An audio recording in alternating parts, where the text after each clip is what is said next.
Le café des sorties avec Laurie Médina. Il y a un grand rendez-vous ce week-end, Laurie, pour les amateurs de culture, la nuit européenne des musées. Quel est le programme en Provence?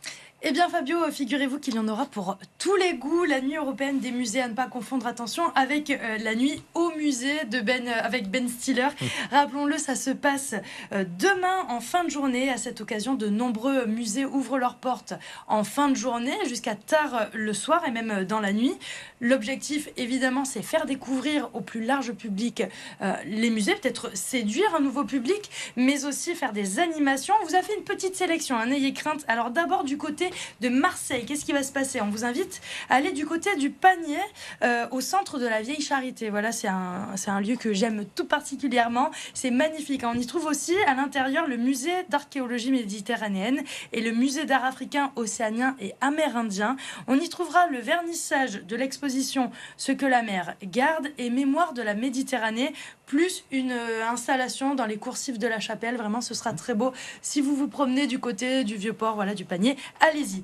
Du côté d'Arles, c'est l'occasion de redécouvrir l'emblématique Vénus, hein, qui est sur Arles à l'occasion d'une exposition temporaire. Donc rendez-vous au musée d'Arles Antique. Il y aura un conte théâtralisé, on pense aux minots, hein, aux tout petits, à destination des enfants dès l'âge de 3 ans à partir de 19h15.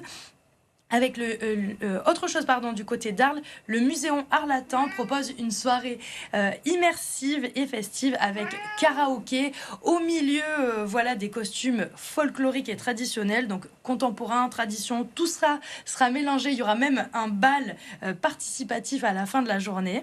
Laurie, il y a aussi quelque chose du côté d'Avignon. À Avignon, tout à fait, direction le Palais de Roure, qui est un hôtel particulier. On pourra assister à une visite exceptionnelle à la lueur des lanternes et au Muséum Requien.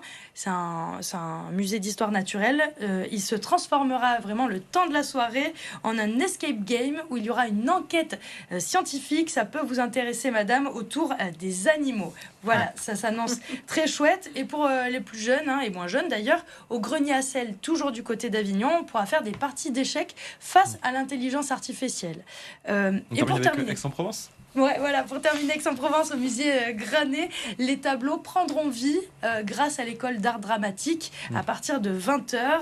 Et les élèves d'une autre école d'art dessineront dans les salles, hein, en s'inspirant des modèles peints. Voilà, ça s'annonce très animé. Merci Laurie pour toutes ces idées. Vous avez vu, Garfield, il a moins miaulé. Je pense qu'il est intéressé par la nuit des... Oui, Il était à l'écoute. j'ai vu qu'il était très réceptif par l'escape game. Là. Il a miaulé à ce moment-là où on parlait C'est des forcément animaux. quand ça parle de lui. Laurie, on vous retrouve ce soir aussi, hein, sur BFM Marseille-Provence dans Top Sortie Tout à fait. à 18h45. Qui est l'invité ce soir? L'invité, ce sera le chorégraphe marseillais Julien Lestel qui présentera ses nouvelles créations, Run et Cendrillon. Merci beaucoup Laurie, rendez-vous à 18h45. Donc merci Manon, merci à Christine, merci Garfield aussi. Restez avec nous sur BFM Marseille-Provence dans un instant, votre journal.